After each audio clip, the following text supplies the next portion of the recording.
Olá pessoal, voltando aqui para a continuidade do nosso módulo de práticas comerciais dentro do Código de Defesa do Consumidor. E eu lembro que no primeiro módulo nós começamos a trabalhar um pouquinho, como essas práticas comerciais devem ser observadas, o que deve ser exigido por parte do fornecedor. Falamos lá dos critérios indenizatórios hoje previstos no artigo 35 do CDC, dentre outras circunstâncias e características. Mas ainda não paramos por aí, por quê? Porque evidenciamos outros artigos importantes hoje estabelecidos dentro da prática comercial nas relações de consumo, como o próprio artigo 32, que fala sobre ofertas de componentes e peças de reposição.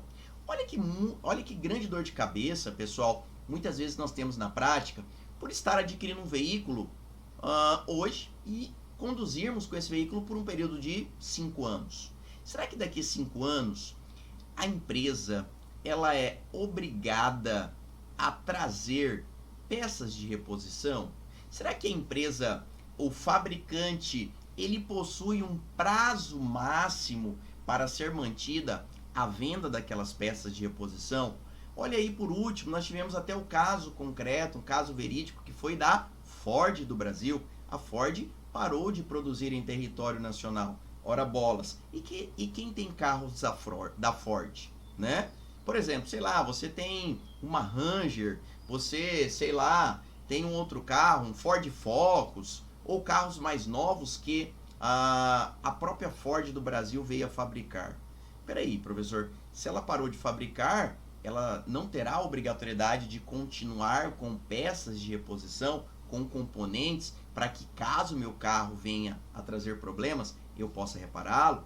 Então o artigo 32 ele veio com esta importância, pessoal, de estabelecer uma mantença, estabelecer que aquelas peças e componentes de reposição deveriam ser mantidos por um período de tempo. E vem lá o parágrafo único e fala o seguinte: cessadas a produção ou importação, a oferta deverá ser mantida por período razoável de tempo na forma da lei. Então, olha aqui que o artigo 32 caput, o parágrafo único, nos complementa. Primeiro, ele fala que o fabricante ele tem a obrigatoriedade, o que, pessoal? De assegurar componentes e peças de reposição. Então, professor, se eu estou colocando no mercado de consumo uma marca X de um produto, estes componentes e peças de reposição deste produto devem estar à disposição, né? Então, eu não posso vender uma coisa e depois não ter peça de reposição. Porque eu, fornecedor, ou a cadeia de fornecedores, por em regra, ter uma responsabilidade solidária, podem ser responsabilizados. Mas o parágrafo único ele foi além disso, estabelecendo que cessar a produção ou importação, né, pessoal, ela pode acontecer, mas deverá ser mantido um período razoável de tempo. E aí começam os grandes embólios, né, os grandes conflitos existentes junto aos nossos tribunais superiores. O que seria esse período razoável de tempo? 10, 12, 20 anos, 30 anos? Pessoal, em regra, se nós fizermos uma pesquisa gigantesca dos nossos tribunais superiores e no próprio STJ, este período razoável de tempo, ele não é específico.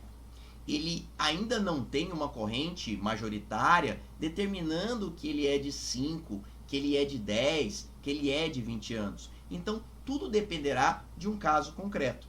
Então, é sempre importante estabelecer a vocês, em uma banca de primeira fase, que vocês fiquem atentos na palavrinha período razoável, porque é ela que será ali contida, é ela que ali será estabelecida por meio daquela questão, tá?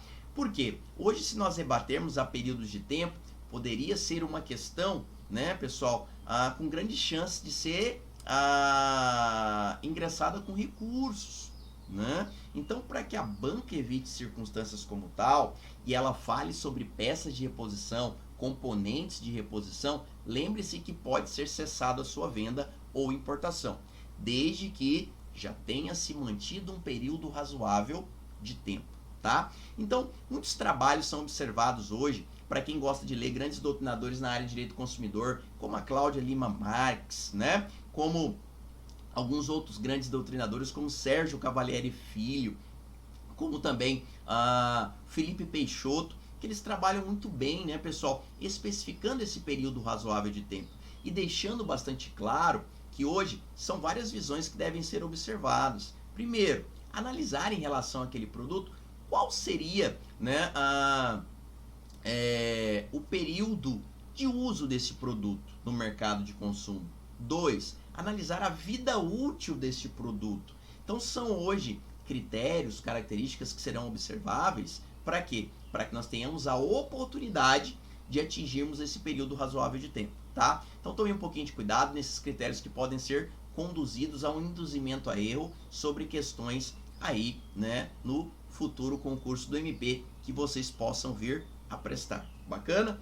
E além disso também, pessoal, alguns outros pontos culminantes que nós tivemos em relação às práticas comerciais nas relações de consumo, é como nós temos também o artigo 33, que fala-se sobre venda por telefone e reembolso postal.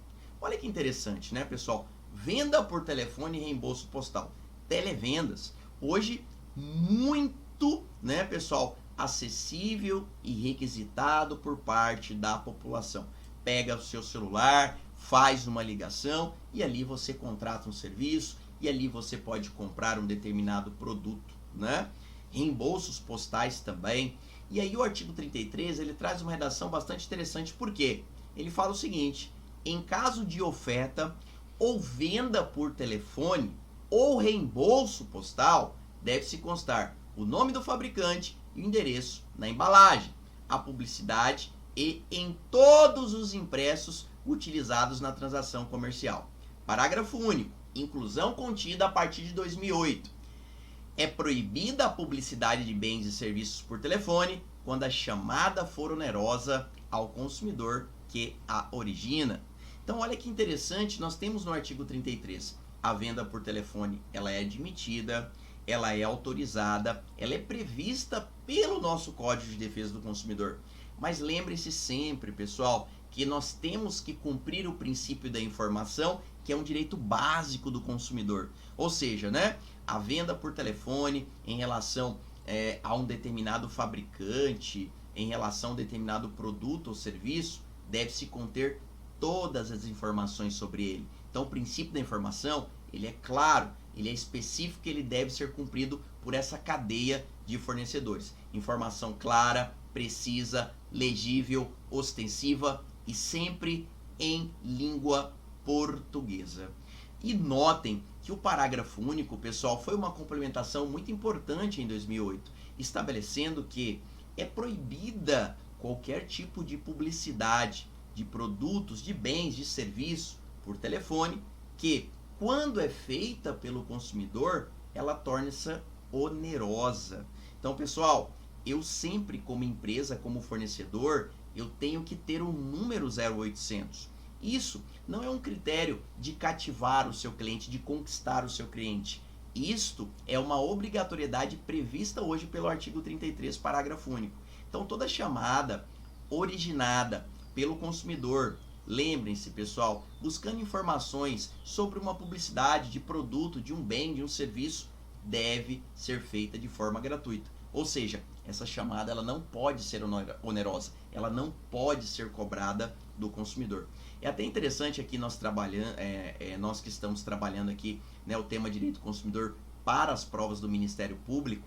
Esta questão, para que vocês tenham uma ideia, ela já foi cobrada em uma das provas de OAB, né? Nós tivemos a oportunidade de acompanhar alguns anos atrás uma das provas da OAB, no qual a banca Fundação Getúlio Vargas, que também pode ser uma banca aí, né, pessoal, trazida a alguns dos concursos do Ministério Público a nível nacional, no estado que você tem a intenção de fazer, fiquem atentos, que essa questão a nível de OAB já foi cobrada e nada retira da banca que ela possa ser introduzida aí em uma das provas, né, do Ministério Público, que é o sonho de vocês. Então fiquem atentos, cobrança de ligação sobre publicidade de produtos ou serviços via telefone é proibido. Gerou onerosidade, gera proibição e gera critérios de sanções atribuídas ao consumidor que efetivamente a fizer. Tá? Então tome muito cuidado com isso. Além disso também, pessoal, nós temos aí, né, outros pontos culminantes também atribuídos dentro das práticas comerciais. O artigo 34, né, ele fala sobre a responsabilidade por atos de prepostos.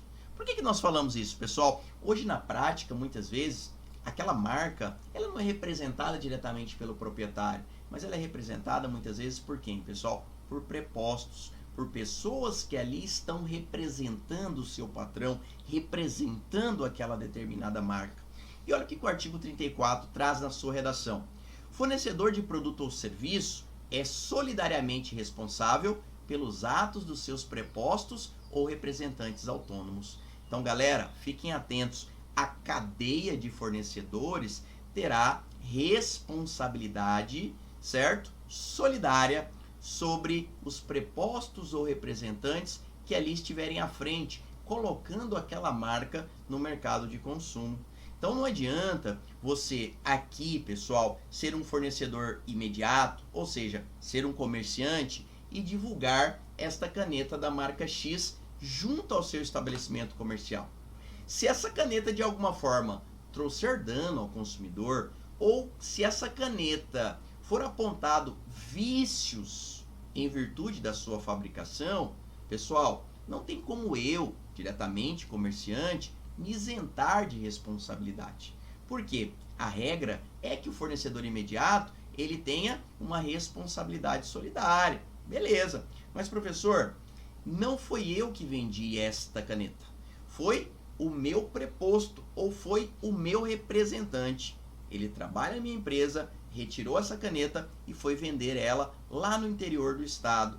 Exclui a responsabilidade deste fornecedor?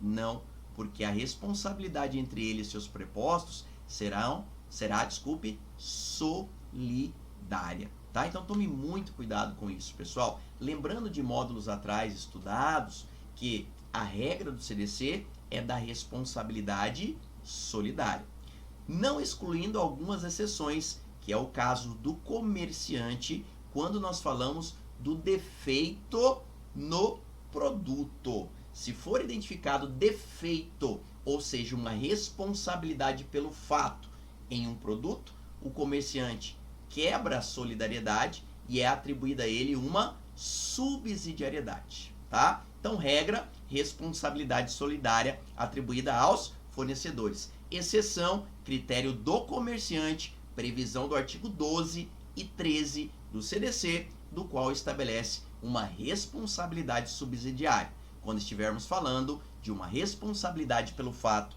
de um defeito localizado em relação a um produto, tá? Então esses apontamentos são bastante importantes também para que a gente não fique perdido e caia em alguma pegadinha de primeira fase da nossa banca aí do Ministério Público. Então, pelo amor de Deus, fiquem atentos e vamos gabaritar estas questões. Mas espera aí, professor, paramos por aí? As práticas comerciais, elas dão seu início a partir do artigo 30 e elas finalizam no artigo 35? Sim, são os artigos, pessoal, que nós temos de suma importância nesta primeira parte. É claro que a seção que estabelece, pessoal, os critérios de obrigatoriedade dessas práticas, da colocação e divulgação, elas não param ali, simplesmente do artigo 30 ao artigo 35. Mas ela nos dá ainda uma repercussão em outras seções dentro do próprio CDC. E aí, dando continuidade a esses artigos, é de suma importância, pessoal, que nós tratemos aqui, né, um tema importante que temos, que é a parte da publicidade.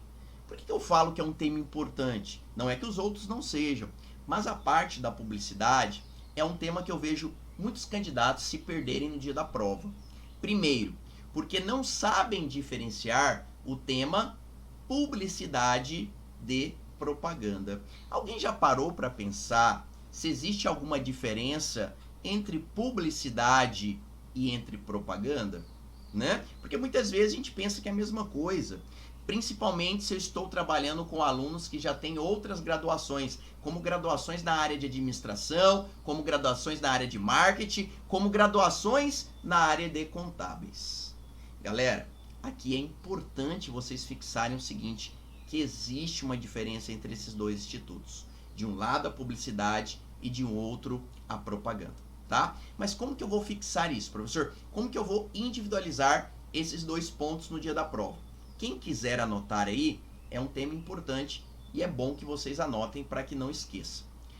Primeiro, quando nós começamos a estudar a seção 3, o artigo 36 do Código de Defesa do Consumidor, ele já traz ali na sua seção o tema publicidade.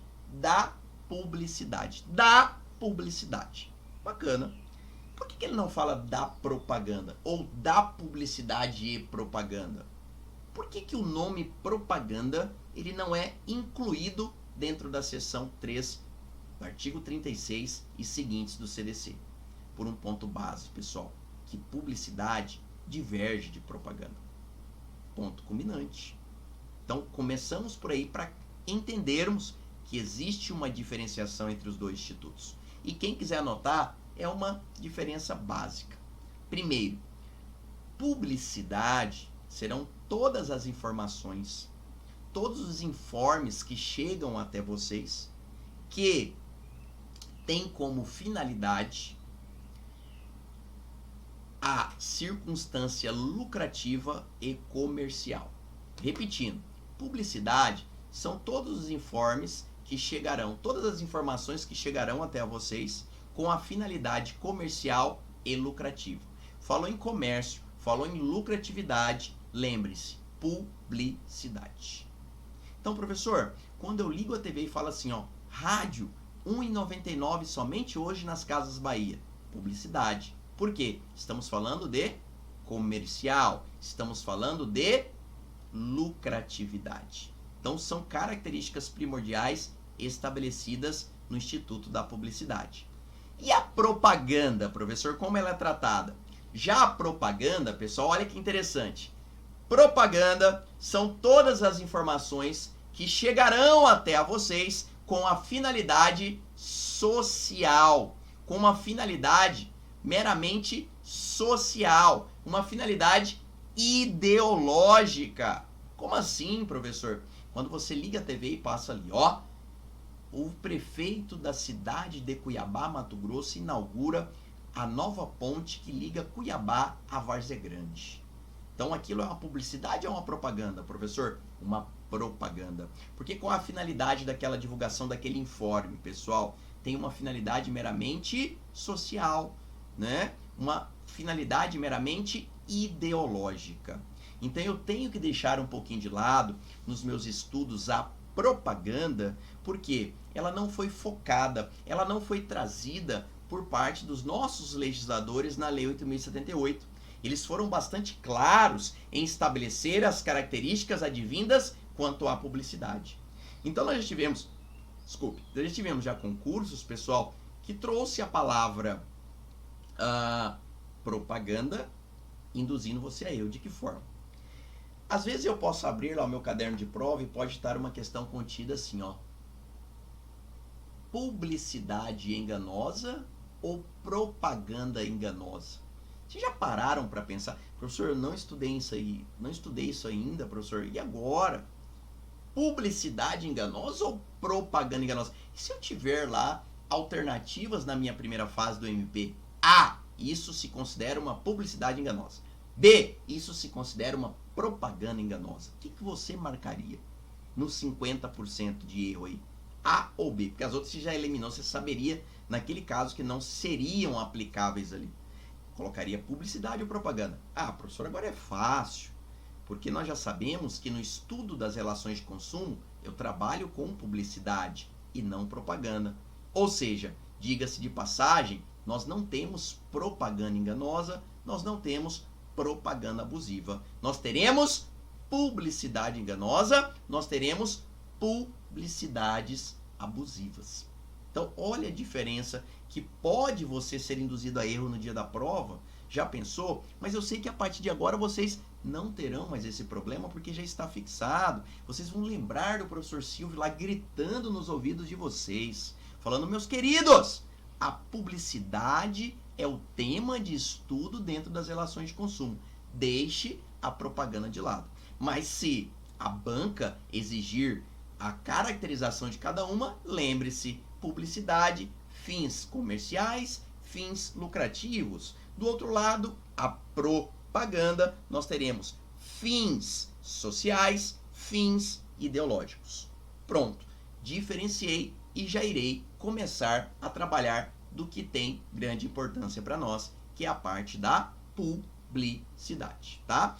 Aí vem lá alguns artigos importantes, né, pessoal, como aqui trazido nesse simples resumo a vocês aí na tela, que ele fala assim, princípios. Olha um princípio importante lá no artigo 36 caput, princípio da identificação da publicidade, né? O que fala o artigo 36 nesse princípio da identificação? Olha a redação do artigo 36. A publicidade deve ser veiculada de tal forma que o consumidor fácil e imediatamente identifique como tal. Então, pessoal, princípio da vinculação, identificação da publicidade é princípio e direito básico do consumidor princípio e direito básico do consumidor já previsto desde o artigo 6º do CDC. Ou seja, a identificação da publicidade ela deve ser clara, ela deve ser o que, pessoal? Imediata e ela deve ser fácil. Visualizei, observei, captei informação e não tenho dúvida. Isto é cumprir com o princípio da informação. Isso é captar a aplicação do princípio da identificação de uma publicidade. O informe, ele é completo, ele é de forma clara, ele é visível e aquele consumidor, ele tem o que? Acesso a essa informação e não tem dúvidas em o adquirir. Então, por isso é importante nós observarmos critérios como tal. E aí vem o parágrafo único do próprio artigo 36, ainda fala o seguinte: fornecedor na publicidade dos seus produtos ou serviços manterá em seu poder, para informação dos seus legítimos interessados, os dados fáticos, técnicos, científicos que dão sustentação à mensagem. Então, galera, além de tudo isso, o fornecedor, ele tem a obrigatoriedade, pessoal, na publicidade do seu produto ou serviço, comprovar aquelas informações. Não é simplesmente dizer que aquele tablet é resistente à água, mas ele tem que ter documentações para demonstrar ao seu cliente, para demonstrar ao consumidor que aquele tablet que ali o consumidor tem interesse em adquirir, ele é a prova de água conforme está sendo anunciado, tá? Então, dados fáticos, técnicos, científicos, pessoal, né? Eles devem ser devidamente trazidos. Quem é legítimo interessado? O fornecedor. Então, este fornecedor, pessoal, ele deve trazer essas informações a todo aquele que tenha interesse nesse produto ou serviço, ora ali divulgado, tá? Então, esse é o primeiro passo, onde nós falamos do princípio da informação, do princípio da identificação da publicidade, no qual ele já se encontra devidamente previsto, né, de forma implícita dentro do artigo 36 caput do CDC. Mas beleza, professor, se nós conseguimos identificar essa primeira visão, é fácil, porque eu sei que a partir de agora tudo que é divulgado é veiculado à mídia e, consequentemente, gera obrigatoriedade ao fornecedor ou à cadeia de fornecedores. Perfeito. Isso desde lá de um singelo produto até aqui, pessoal, certo? A qualquer tipo de publicidade sobre um serviço. Todos eles devem cumprir essas características. Beleza. Só que não paramos por aí. Por quê? Se nós analisarmos os artigos seguintes, pessoal, nós já chegaremos ao artigo 37, que para mim é um dos artigos mais importantes, porque ele nos traz a conceituação das espécies de publicidade que podem ser cobradas de vocês aonde? Lá no concurso do MP. E aqui nós falamos de publicidade, nós não estamos retratando a tal da propaganda porque ela já foi deixada de lado. Aqui nós estaremos tratando duas hipóteses de publicidades. Artigo 37, parágrafo 1º, publicidade enganosa. Artigo 37, parágrafo 2º, publicidade abusiva, tá? Então, teve dúvidas? É simplesmente fazer a leitura do parágrafo 1º e do parágrafo 2º, deixando bem claro que tanto a publicidade enganosa quanto a publicidade abusiva, ambas são proibidas pelo artigo 37 e pela nossa Lei 8.078, que é o nosso Código de Defesa do Consumidor. Gerou abusividade em relação a esta informação, gerou critérios, né, de enganosidade, de induzimento a erro, esqueça, esta determinada publicidade ela será proibida. Tanto é que ainda iremos falar que estas afirmações falsas produzidas por este fornecedor, além dele ser responsabilizado na área civil, né, onde estará amparado pela Lei 8.078, ele também estará praticando um crime, hoje previsto dentro do próprio Código de Defesa do Consumidor, a partir do artigo 60, onde é tratado, pessoal, até mesmo a detenção dos responsáveis em virtude desta afirmação falsa, ora produzida a este consumidor. Então fiquem atentos, responderá tanto na esfera civil quanto na esfera criminal, beleza? Então beleza, professor, né? Aqui nós trazemos alguns apontamentos. Primeiro, né, quando nós observamos ali veracidade, artigo 31, combinado com o 37, parágrafo 1º e 3º. Então bacana, né? Parágrafo 1º e 3º. O que isso vem a identificar nos nossos estudos? Primeiro, pessoal, veracidade. Veracidade. Pessoal, eu, fornecedor, devo sempre trazer as informações verídicas, de forma clara, ostensiva, sobre o produto ou serviço que ali estou colocando no mercado de consumo, né? Esta comprovação de veracidade é atribuída ao fornecedor. Então, é uma obrigatoriedade atribuída, é uma responsabilidade trazida a ele. Tanto é que o próprio artigo 37, ele já nos fala tanto da publicidade enganosa, quanto, pessoal, dos critérios, né, de como podem ser observados esses danos contidos ao consumidor. Primeiro, a informação, a veracidade é regra, não é exceção. Mas notem que o fornecedor, ele pode divulgar o seu produto, induzindo o consumidor a erro de forma ativa ou de forma omissiva. Então ele pode praticar por meio de uma ação aquele induzimento a erro, como ele pode o quê, pessoal? Praticar esta falta de informação omitindo. Isso acontece muito e o concurso, a sua banca, pode lhe reivindicar. Ou seja, veracidade é obrigação, não é exceção. Veracidade sobre os produtos e serviços vendidos, contido sempre as informações verídicas sobre ele. 2. Se houver um induzimento a erro sobre o produto ou serviço vendido, ele pode ser de duas formas. De forma ativa, por uma ação, onde eu literalmente informo uma característica que aquele produto que está sendo vendido não possui, então estou literalmente enganando o consumidor, ou para que eu possa vender o produto, eu omito alguma informação, eu guardo alguma informação para mim e não trago ela ao consumidor sobre o produto que ele está levando. Professor, isso é uma forma de enganar? Com certeza. Olha um exemplo básico que nós tivemos já numa questão de concurso de primeira fase. Você vai a uma loja de eletrodoméstico com o intuito de comprar um ar-condicionado. Perfeito. Quando você chega lá, você quer o ar-condicionado mais em conta, mas o vendedor lhe atrai para um ar-condicionado mais caro. Sabe por quê? Porque este ar-condicionado mais caro, ele tem ele produz a sua função de ligar e desligar por meio de Wi-Fi. Como assim, professor? Não, agora a sua casa pode ficar tranquila e geladinha. Você, por um aplicativo, poderá ligar o seu ar-condicionado lá na sua casa, onde você estiver. Está conectado aqui com o seu celular, numa banda larga, ou numa rede 3G, 4G, 5G, ótimo, você liga o ar-condicionado da sua casa.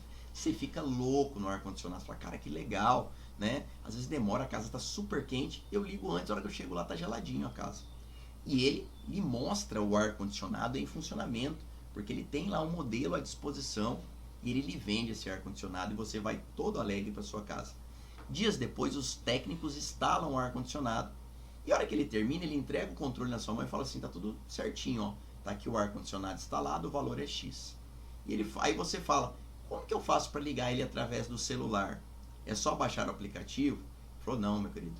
Além de você abaixar o aplicativo, você tem que comprar um instrumento que é como se fosse um pendrive. Esse pendrive é um sensor que faz a conexão do ar-condicionado com a sua Wi-Fi, como se fosse um mini modem que você tem que ligar naquele acesso USB dentro do ar-condicionado.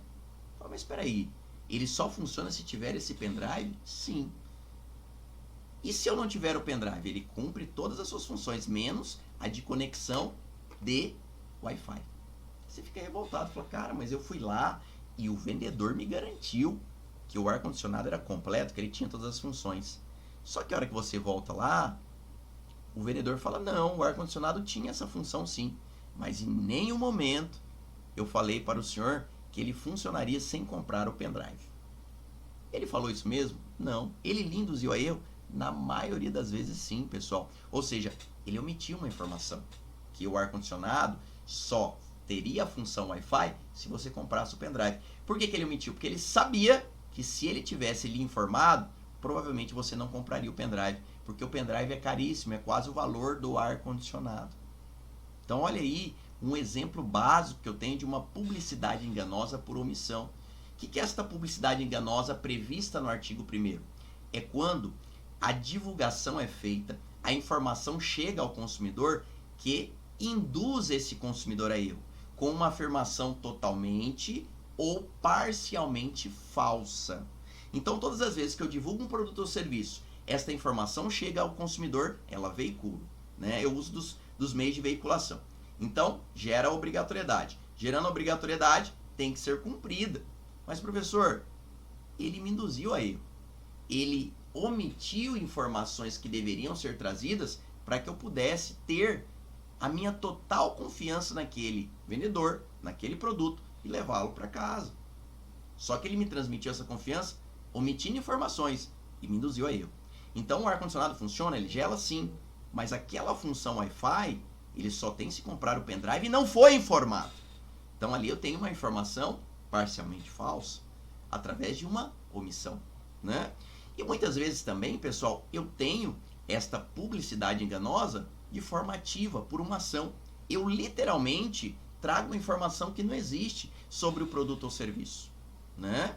Então eu falo assim, ó, eu vou instalar a sua banda larga aí na sua casa e ela é a base de fios ainda e não de fibra ótica. Aí você fala, não, mas a de fio é ruim, ela não traz a mesma velocidade. Você fala, não, é mentira de quem está falando isso. Porque a banda larga por meio de fios de cobre, ela é idêntica à instalação de uma banda larga por meio de fibra ótica. Então ele está trazendo uma informação, ele pratica uma ação te induzindo literalmente a erro. Por quê? Porque uma diverge da outra, galera. Ou seja, hoje a banda larga de fibra ótica é 1 milhão de vezes melhor que a de fio, que era o procedimento antigo que está sendo retirado, né, de todos os locais hoje para prestar um melhor serviço à população, aos clientes. Então, ali ele praticou uma ação lhe induzindo a erro. Então, no dia da prova, eu só peço o seguinte para vocês. Falou em publicidade enganosa, ela pode ser tanto por omissão quanto por ação, tá? Então, ela pode ser ativa, como ela pode ser na forma de omissão, tá? Então, são duas circunstâncias exigíveis atribuídas a esta espécie de publicidade, conhecida como publicidade enganosa, que é proibida por lei, conforme artigo 37, parágrafo único. Então vamos encerrar esse primeiro módulo e já voltamos rapidamente com o segundo módulo, pessoal, para nós darmos continuidade ao assunto das práticas comerciais.